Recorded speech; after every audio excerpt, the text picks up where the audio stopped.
Varicose veins కి సరైన చికిత్స కోసం సంప్రదించండి ఎవిస్ హాస్పిటల్. నమస్తే రమ్మగారు. నమస్తే జయ. రమ్మగారు, ఏదైనా జానపద కథ చెప్తారా? చెప్తాను జయ. అడపా చిరంజీవి గారిది ముసుగు వీరుడు. ఓకే. ఈ వీరి పుస్తకాలని క్లాసిక్ బుక్స్ వాళ్ళు ప్రింట్ చేశారు. నేను సింపుల్గా కథ చెప్తాను, మీరు ఎలాబరేట్గా కథ చదవదలుచుకుంటే ఫ్లిప్కార్ట్లో బుక్ చేసుకోవచ్చు. క్లాసిక్ బుక్స్ కోసం ట్రై చేస్తే అక్కడ కూడా మీకు ఇది దొరుకుతుంది, వారి పుస్తకాలు దొరుకుతాయి. ఇది మరి చాలా పెద్ద కథ ఏం కాదు, ఒక్క ఎపిసోడ్లోనే చెప్పేసుకోవచ్చు. ముసుగు వీరుడు. ఓకే. మాళవ రాజ్యానికి రాజు నాగభూపతి అని రాజుగారు. ఆయనకు ఒక కూతురు కూడా ఉంది. అయితే ఈయన ఏంటంటే కొంచెం గట్టివాడు రాజు. కప్పం ఎప్పటికప్పుడు వసూలు అయిపోవాలి. ఊళ్ళో క్షామం ఉంది, వానలు పడ్డాయి, దేశంలో అతి వానలు కురిసి పంటంతా నానిపోయింది. వాళ్ళు ఎక్కడి నుంచి ఇస్తారు? అయినా సరే గట్టిగా వసూలు చేసేస్తాడు. వినడు మాట. ఈయనకి దేవశర్మ అని ఒక మంత్రి ఉన్నాడు. ఈ మంత్రి సలహా చెప్పినా కూడా ఆయన ఏనాడు వినేవాడు కాదు. బాగా ఖజానా నింపేసుకునే గోలన్నమాట. అయితే ఏమైంది, ఈ రాజ్యంలో దొంగలు పడుతున్నారు. ఇది ఎట్లా? ఖజానాకి పడుతోంది గండి. ఖజానాలో దొంగలు పడుతున్నారు. ఎవడో దొంగ ఇక్కడి నుంచి కొట్టుకెళ్ళిపోయి డబ్బు ఖజానాలో నుంచి వీళ్ళు ఏ ప్రాంతం నుంచి కప్పని తీసుకొచ్చారో ఆ ప్రాంతంలో పనిచేస్తున్నాడు. సూపర్. అయితే మంచి దొంగ. ఈ దొంగ ఇలా దొంగతనం జరుగుతుంది, ఎప్పుడు జరగలేదు, ఇలా కొత్తగా జరుగుతుంది. కాకపోతే ఇతను మంచి దొంగ. ఇతని పేరు ఏంటంటే అగ్నిముఖుడు అనే పేరున్న. అగ్నిముఖుడు వాడి పేరు అవునో కాదో వీళ్ళకి తెలీదు, కానీ వీళ్ళు అలా పెట్టేసుకున్నారు ప్రజలు పేరు. అగ్నిముఖుడు అని పేరు పెట్టుకున్నారు. ఇప్పుడు మనం తుఫాన్లు వస్తాయి, తుఫాన్కో పేరు పెట్టట్లా? అదే కదా. అలాగా ఈ వచ్చేవాడు ఏం చేస్తాడు, వాడు సైనికులు వాళ్ళు ఏదైనా వస్తే పొగొచ్చేలాగా చేస్తాడు. ఏవో బాల్స్ విసురుతాడు, అక్కడ పొగ వస్తుంది, వాళ్ళందరూ పడిపోతారు, వీడు పని చేసుకుంటాడు. పొగ దేని నుంచి వస్తుంది? అగ్ని నుంచే కదా. నిప్పులేందే పొగ రాదు కాబట్టి అగ్నిముఖుడు అని పేరు పెట్టుకున్నారు. ఓకే. వీళ్ళు కొన్ని ప్రాంతాల్లో కప్పని తీసుకోవద్దు అని వాళ్ళు అడిగారు, కొన్ని ప్రాంతాల వాళ్ళు. అయినా సరే రాజుగారి కప్పాలు లాగేశాడు అక్కడి నుంచి. డబ్బులు లేకపోతే కుదరదని సైనికుల్ని పంపించి కొట్టించి లాగిచ్చి సామాన్లు అమ్మించి మొత్తానికి ఎట్లా కొట్టా డబ్బులు వసూలు చేసేసారు. ఒకరోజు రాత్రి ఖజానాకి చిల్లుబడింది. అతను వచ్చి ఇది పట్టుకుపోయాడు. కరెక్ట్గా చూస్ చేసి ఆ ఊరి పేరు రాసిందే పట్టుకెళ్ళిపోయాడు. ఓకే. అయితే ఇప్పుడు రాజుగారికి చాలా కోపం వచ్చేసింది. ఏమిటి ఇట్లా ఎందుకు ఎలా జరుగుతుంది? ఇప్పటిదాకా అసలు మనం దేశంలోనే దొంగతనాలు లేవు, ఖజానాలో దొంగతనం ఏమిటి, చిన్నతనం, ఎట్లాగైనా వీడిని పట్టాలి. అప్పుడు వీళ్ళు ఒక ప్లాన్ చేశారు. ఏం చేశారు, ఏ ఊళ్ళ నుంచి ఇంకా కప్పాలు రావాలి లెక్క పెట్టారు. ఒక ధవళగిరి, కాంతిగిరి, ఒక 6 ఊళ్ళు. సరే, ధవళగిరి నుంచి బలవంతంగా పట్టుకొచ్చేసేయండి, చూద్దాం వీడేం చేస్తాడు. ఒక ఊరు నుంచి తీసుకొచ్చి పెట్టారు. తీసుకొచ్చి పెడితే ఒక దొంగ, వీళ్ళు చూశారు, అతనికి కాపలా చాలా టైట్ చేశారు. నిండుగా టైట్గా ఉన్న నల్లటి బట్టలు, బలిష్ఠుడైన ఒక యువకుడు ఎవరో గుర్రం మీద వచ్చాడు. గుర్రాన్ని పక్కకు తోలేశాడు, దాని దారిన దాక్కుంది. తన లోపలికి వెళ్తున్నాడు. ఆ ఖజానాకి వెళ్ళే అన్ని మార్గాలు అతనికి తెలుసు. కొంతమంది సైనికుల మీద పడి పట్టుకోబోయారు. ఇతనేవో అగ్నిలోకి గాల్లోకి గోళీ లాంటివి విసిరాడు, పొగొచ్చేసింది. దాంతో అందరూ స్పృహ తప్పి పడిపోయారు. లోపలికి వెళ్ళేసి తీసేశాడు ఖజానా. లోపలికి వెళ్ళిపోయాడు. ధవళగిరి డబ్బులు తీసేశాడు. ధవళగిరిలోనే మొత్తం పనిచేశాడు. ఓకే. రాజు పిచ్చి కోపం వచ్చింది. మళ్ళీ ప్రయత్నం చేద్దాం అనుకున్నారు. మళ్ళా ఇంకా కొన్ని ఊళ్ళ నుంచి పట్టుకొచ్చారు.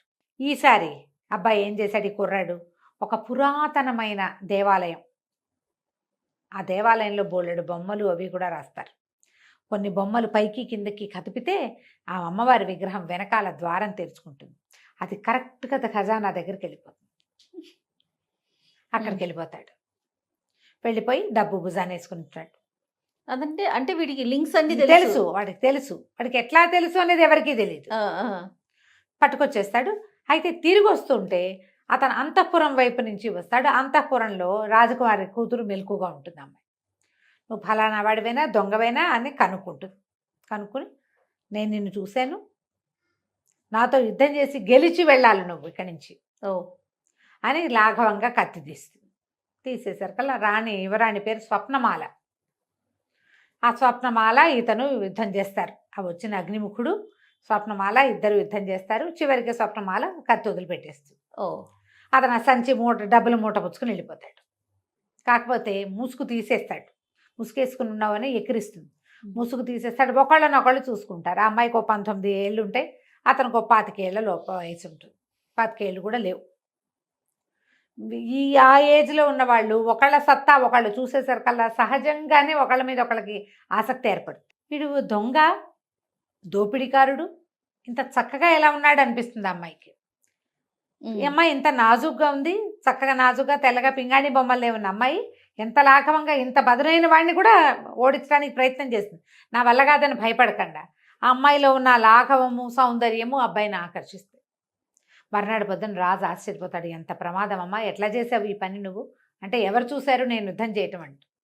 కొంతమంది సైనికులు చూశారు. వాళ్ళ యుద్ధం జరుగుతున్న ఈ కత్తి యుద్ధం ద్వంద్వ యుద్ధం జరుగుతుంటే బెదిరి భయపడి మీ దగ్గరికి రాకుండా ఆగారు. 5-6 సైనికులు నిలబడి చూశారు మీ ఇద్దరు యుద్ధం చేయటం.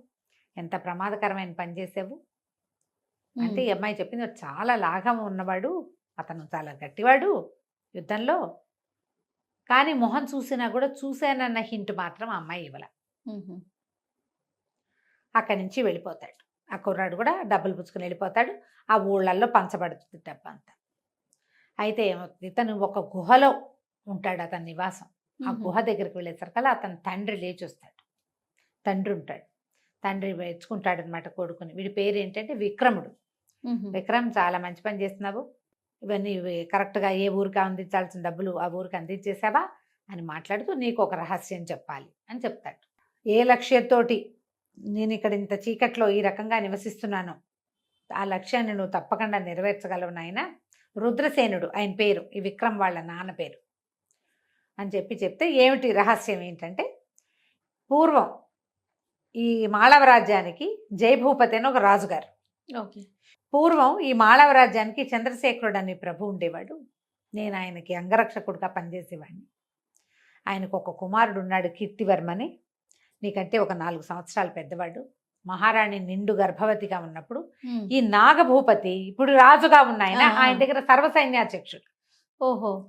ఎలాగైనా రాజుని పడగొట్టి రాజ్యాన్ని చేజెక్కించుకోవాలని ప్రయత్నం చేసి ఒక కల్లోలాన్ని సృష్టించి ఆయన మీదకి ఉసుకొల్పాడు కొంతమందిని. ఈ సందట్లో రాజుగారు మరణించాడు. రాజుని రాజకుమారుణ్ణి ఇద్దరిని సంహరించేందుకు ప్రయత్నం జరిగింది. ప్రయత్నంలో రాజుగారు మరణించాడు. రాకుమారుడు తప్పించుకున్నాడు. ఈ అబ్బాయి, ఇతనికి ఒక 4-5 సంవత్సరాల వయసు, ఆ అబ్బాయికి 8-9 సంవత్సరాల వయసు.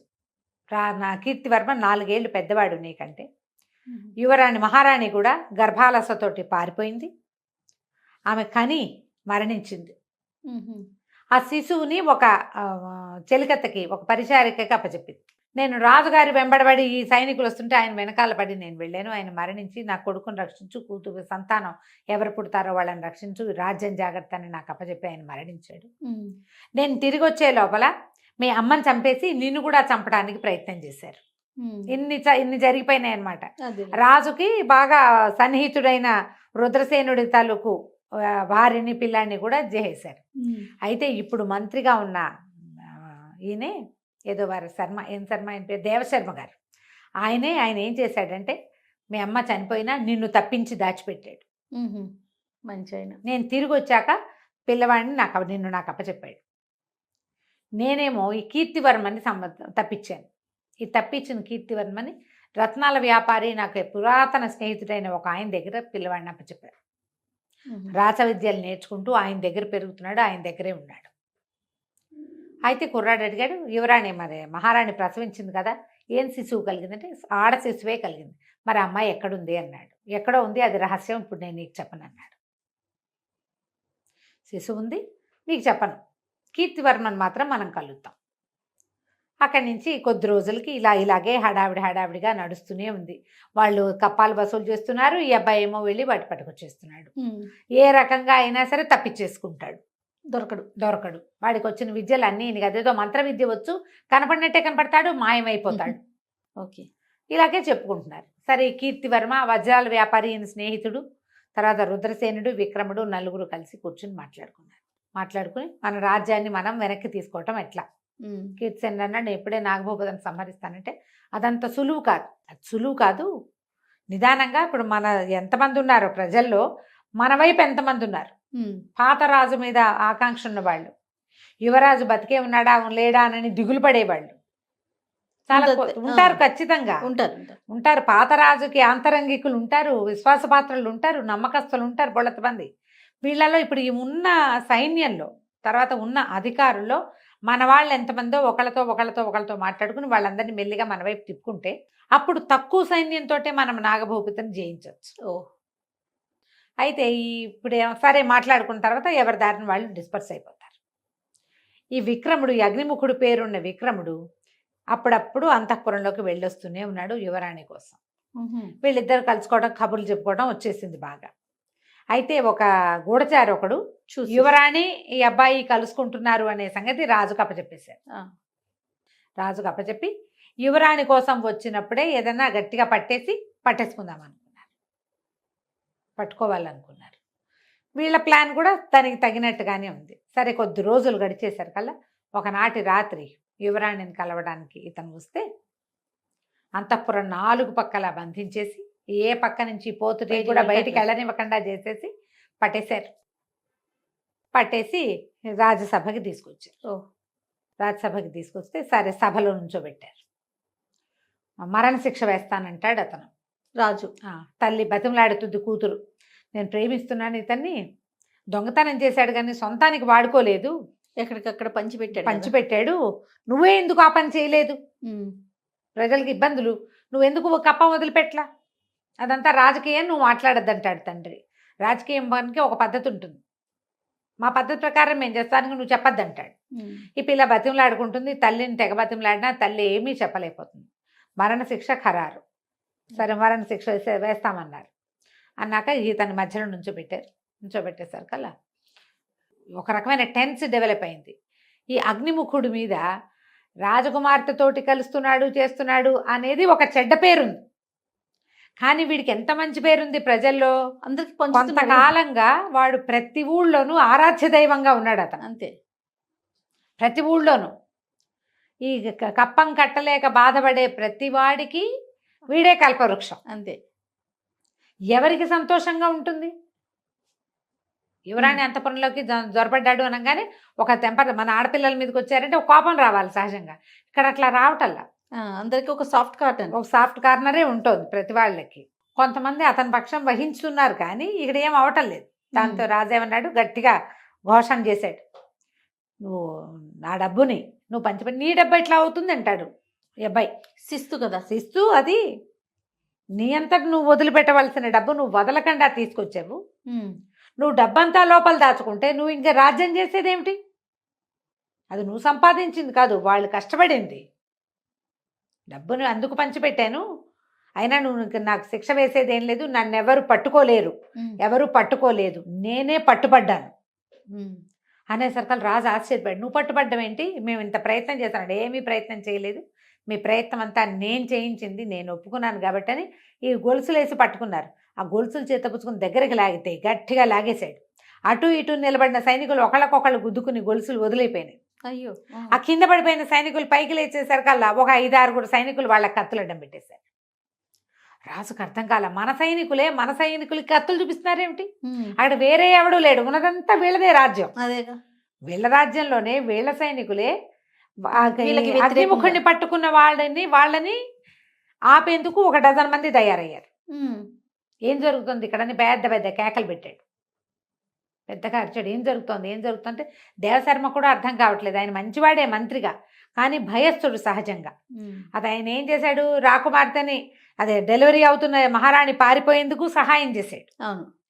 ఈ చనిపోతున్న విక్రముడి తల్లిని చనిపోనిచ్చిన పిల్లాన్ని ఎత్తుకుని పారిపోయి అతను మళ్ళీ రుద్రసేనుడికి అప్పచెప్పాడు. కానీ ఈ రాజుతో పాటే నాగభూపతితో పాటే ఉండిపోయాడు. ఆయనకి అర్థం కాల ఏం జరుగుతుంది అంటే ఈ చుట్టూతో ఉన్న మొత్తం సభాజనంలోంచి సగం మంది కత్తులు చేసి లేచేశారు. కూర్చున్న వాళ్ళ మీద కత్తులు చూపించేశారు. జనాల మధ్యలోంచి రుద్రసేనుడు బయటకు వచ్చాడు. నీ రాజ్యం మా చేతిలో ఉంది నాగభూపతి, చంద్రశేఖరుణ్ణి జయించినంత సులువు కాదు, ఆయన్ని ఒక్కడనే చేసి వెంటబడి వధించావు నువ్వు. ఇప్పుడు నిన్ను వధించడానికి ఇంతమంది ఉన్నారు, నీ సైన్యమే, నువ్వు పోషించిన వాళ్ళే. తన రాజ్యాన్ని హస్తగతం చేసుకోవడానికి చంద్రశేఖరుడి కుమారుడు కూడా ఇక్కడే ఉన్నాడని అప్పటిదాకా ఇలా తలకి ఇట్లా ముసుగేసుకుని ఉన్న కీర్తివర్మ ముసుగు తీసేసరికల్లా ఈ ప్రజలు చాలా మంది నుంచున్నారు తీర్పులు వినడం. అందరూ ఆశ్చర్యపోయారు. డిట్టో వాళ్ళ నాన్నలాగా ఉన్నాడు ఆ అబ్బాయి. ఓహో. ఒక 20 ఏళ్ల క్రితం సంహరించబడిన మహారాజు మళ్ళీ వచ్చి బతికొచ్చినట్టుగా కనపడింది. పెద్ద పెద్ద చంద్రశేఖర్ మహారాజుకి జై జై అని కేకలు పెట్టారు. కేకలు పెట్టేసరికి ఆయనకి పిచ్చి కోపం వచ్చింది. కానీ కదలటానికి వీల్లేదు. వాళ్ళంతమంది సైనికులు ఈయన చుట్టూతా మోహరించున్నాళ్ళు. కదిలితే తగులుతుంది. పిరికి పందలు నా వెనకాల బోళ్ళంత చేశారు, నీకు అంత ధైర్యం ఉంటే నువ్వు నాతో పోరాడు, అది ఇదే అని గట్టిగా అరిచాడు. అరిస్తే ఇతను అన్నాడు, రుద్రసేనుడు, నీతో పోరాడాల్సిన అవసరం లేదు నాకు. నువ్వు ఎవరిని బంధించావో వాడితో పోరాడు. నా కొడుకు, నేను పెంచిన కుమారుడు, నీ కొడుకుని నేను ఆనాడే చంపేసంటే నువ్వు చంపలేవు కూడా. ఆ రోజే నా కొడుకుని నేను తేజికిచ్చుకున్నాను. నా దగ్గరకు వచ్చేసాడు. యువరాజు కీర్తివర్మని నేను రక్షించి కాపాడి పెంచాను. వీళ్ళిద్దరు ఉన్నారు, నువ్వు వీడితో యుద్ధం చేయి చాలు అనేసరికలు చేరో కత్తి పుచ్చుకున్నారు. చేశారు. యుద్ధం చేశారు. యుద్ధం చేస్తే బాగా గట్టి దెబ్బ తగిలి రాజు కాస్త పడిపోయాడు. అప్పుడు ఈయన చెప్పాడు రుద్రసేనుడు, నీకు ఇంకొక ప్రత్యేకమైన విషయం చెప్తాను. మహారాణి ప్రసవిస్తే మరణించింది. మహారాణికి పుట్టిన కుమార్తె యువరాణి స్వప్నమాలగా నీ దగ్గరుంది. ఓహో. ఆ స్వప్నమాల నీ కూతురు కాదు, నీ భార్య. అప్పుడే మగపిల్లవాడిని ప్రసవించి, పిల్లవాడు డెడ్కి ఏమనాలి నన్ను, స్టిల్ బర్త్ బేబీ, మృత శిశువుని ప్రసవించింది. ఈ ప్రసవం చేసిన మంత్రసాని నా స్నేహితుడి భార్య. మృత శిశువుని పాతిపెట్టి మహారాణి కన్నా స్వప్నమాలని నీ దగ్గరికి చేర్చాం. ఇన్నాళ్ళు నువ్వు ఎవరిని సంహరించావో అతని కూతుర్ని పెంచావు. స్వప్నమాల వలవల ఏడవటం మొదలుపెట్టింది. అమ్మాయి మరి రాజకుమార్తె అన్నయ్య కేసు చూసింది. అన్నయ్య సంతోషంగా చూసినట్టు చెల్లెలు బతికే ఉందని ఈ రహస్యం చెప్పలేదు. స్వప్నమాలే యువరాణి అనే విషయం ఆయన ముందు చెప్పలే. అక్కడి నుంచి పరిగెత్తుకొచ్చింది దగ్గరికి. ఈయనేమో నాగభూపతి మరణించాడు కత్తిపోట్లకి. మరణించేసరికి తల్లిని కావలించుకుని ఏడ్చింది. ఇప్పుడు ఏం చేయాలి, ఆయన పెంచిన తండ్రి చాలా ప్రేమగానే పెంచుతారు కదా సొంత పిల్లలు అనుకుని. ప్రజలందరూ జయ జయధ్వానాలు చేశారు. ఈ నాగభూపతికి అంత్యక్రియలు చేసి తర్వాత ఈ ఎవరైతే వజ్రాల వ్యాపారి కీర్తివర్మని పెంచాడో ఆయన కూతుర్ని పెళ్లి చేసుకున్నాడు కీర్తివర్మ. రాజ్యానికి రాజు అయ్యాడు. సర్వసైన్యాధ్యక్షుడు ఈ అగ్నిముఖుడు అని పేరున్న విక్రముణ్ణి సైన్యాధ్యక్షుడిని చేసి యువరాణిని అతనికి ఇచ్చి వివాహం చేశారు. తర్వాత ఈ ముసుగు వీరుడు కొంతకాలం 1-2 ఏళ్ల పాటు ఇక్కడ చిన్నంగా తిరిగి దేశంలో చాలా ఊళ్ళని సంరక్షించాడు. ఆ ఊళ్ళ సంరక్షణ అంతా సజావుగా జరిగేలాగా ఈయనతోటి కలిసి తన తండ్రి మంత్రి సహాయంతో వీళ్ళిద్దరూ సుభిక్షంగా రాజ్యం ఉండేలాగా కాపాడుకున్నారు. కథ కంచికి మనం ఇంటికి. తప్పకుండా. చాలా బాగుందండి. నమస్తే. నమస్తే.